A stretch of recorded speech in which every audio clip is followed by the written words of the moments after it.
এবার আমাদের এক সময়ের বিশ্বসেরা অলরাউন্ডার আমাদের ক্রিকেটার সাকিব আল হাসানের এক ঘোষণাতেই সম্ভবত সরকার বিপাকে পড়েছে, বিব্রতকর অবস্থায় পড়েছে। তখন তার ওই ঘোষণা সম্পর্কে আন্তর্জাতিক গণমাধ্যম রয়টার্সের কাছে কোনো ধরনের কোনো প্রতিক্রিয়া জানায়নি বিএনপি সরকারের পক্ষ থেকে কেউ।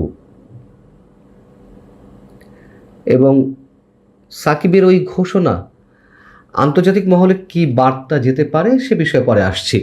তার আগে ঘোষণাটি সম্পর্কে আপনাদের জানাই, নিশ্চয়ই এর মধ্যে অনেকে জেনেছেন।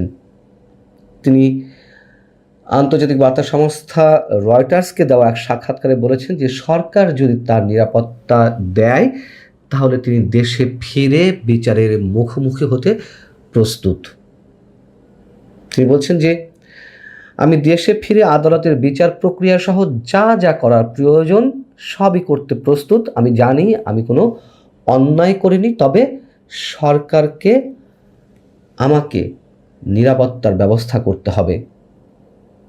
এমনকি তিনি একথাও বলেছেন যে যত দ্রুত সম্ভব তিনি দেশে ফিরতে চান। যদি তা সম্ভব না হয়, ডিসেম্বরে সাবেক প্রধানমন্ত্রী শেখ হাসিনা দেশে ফেরার যে ঘোষণা দিয়েছেন সেই তার নেত্রীর সঙ্গেই তিনি দেশে ফিরতে চান, দেশে ফিরবেন, ফেরার চেষ্টা করবেন এবং দেশে ফিরে তিনি তার অবসরের একটা পরিকল্পনার কথাও জানিয়েছেন যে একটা বিদায়ী সিরিজে অংশ নিতে চান। তো সাকিব আল হাসান রয়টার্সকে দেওয়া সাক্ষাৎকারে এর আগে তার যে একাধিকবার দেশে ফেরার প্রস্তুতি এবং সেগুলো কীভাবে ভেস্তে গেল সে বিষয়েও খোলামেলা কথা বলেছেন। তিনি বলেছেন যে 2024 সালের শেষ দিকে, অর্থাৎ তৎকালীন ডক্টর ইউনূস সরকারের আশ্বাসে একবার দেশে ফেরার প্রস্তুতি নিয়েছিলেন, অর্ধেক পথে যাত্রাও করেছিলেন।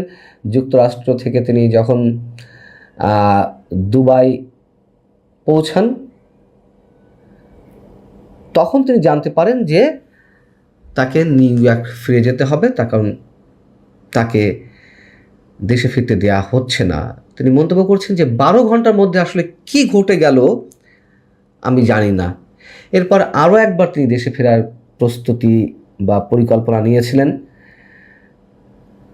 কিন্তু ওইবার শেখ হাসিনার জন্মদিন উপলক্ষে সামাজিক যোগাযোগ মাধ্যম ফেসবুকে তিনি শুভেচ্ছা জানিয়েছিলেন। এই কারণে তাকে ওই পোস্টের কথা জানিয়ে দেওয়ার পর বলা